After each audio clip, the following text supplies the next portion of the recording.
وقدوتنا ومولانا محمد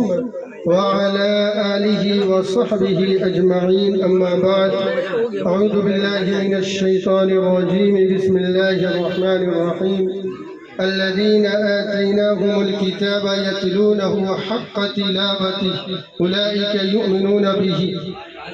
وقال تعالى في موضع آخر: ورتل القرآن ترتيلا. صدق الله العظيم. حضرات علماء کرام اور ہم سب کے قائد اور رہبر حضرت مولانا عبدالسبحان صاحب دامت برکاتہم العالیہ،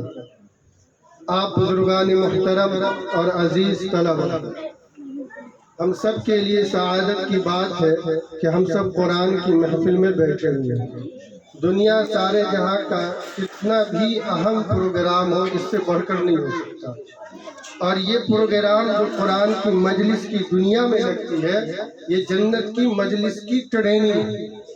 جنت میں جب سب لوگ جنت میں پہنچ جائیں گے اور جہنمی جہنم میں، تو اللہ کا ایک دربار لگے گا، ایک اسٹیج لگے گا،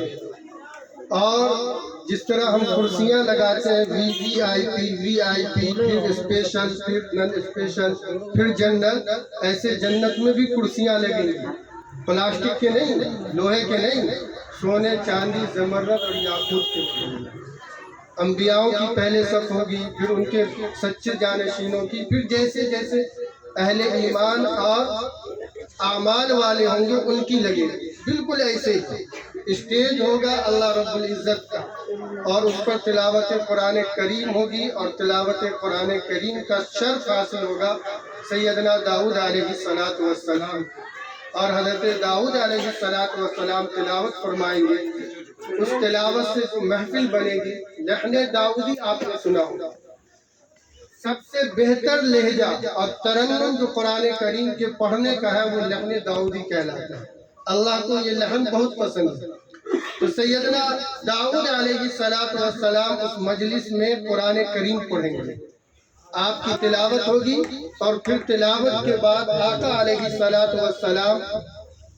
اللہ کی شان میں حمد و ثنا بیان کریں گے، اور ایسی تعریف کریں گے کہ نہ کان نے سنا ہوگا،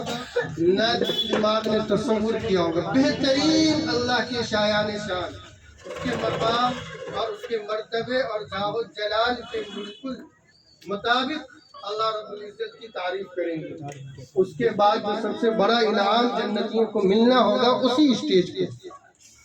سب سے بڑا انعام، سب سے اچھا انعام، سب سے بڑی ایک مومن کی مراد، سب سے بڑی تمنا، سب سے بڑی آرزو، سب سے بڑی خواہش، سب سے بڑی منزل، سب سے بڑی آپ کی جو چاہت ہو سکتی ہے وہ وہاں ملے گی، اس وقت ملے گی جب یہ محفل سج جائے گی۔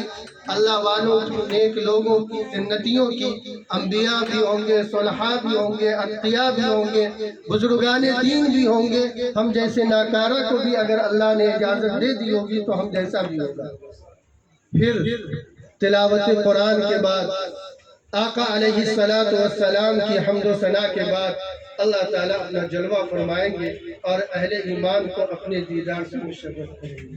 اور اس جلوے میں اہل ایمان اللہ کے دیدار سے اتنا مست ہو جائیں گے کہ مدہوش ہو جائیں گے۔ تو جو یہ قرآن کی مجلس دنیا میں سج رہی ہے، جہاں ہم آپ بیٹھ کر قرآن ان معصوم بچوں سے سنتے ہیں، یہ دراصل وہی کاپی، اسی کی ٹریننگ، اسی کی ایک پریکٹس ہے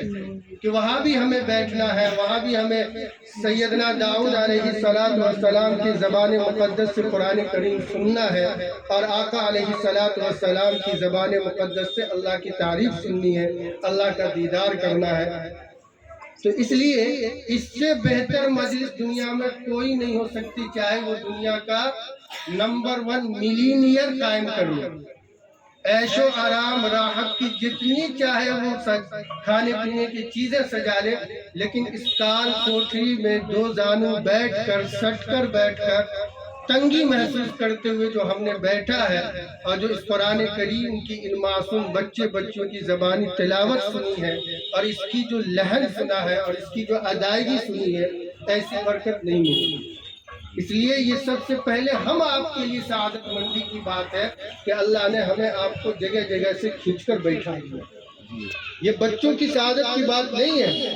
بچوں کی بعد میں ہے، ہماری آپ کی پہلے ہے کہ اللہ نے ہم آپ کو یہاں بلا دیا۔ اس لیے اس پر اللہ کا 1000 بار، لاکھ بار نہیں، کروڑوں بار نہیں، انگنت بار شکر ادا کیجیے تو بھی کم ہے۔ اللہ سے دعا ہے کہ زندگی بھر مرتے دم تک چلتے پھرتے اٹھتے بیٹھتے سوتے جاگتے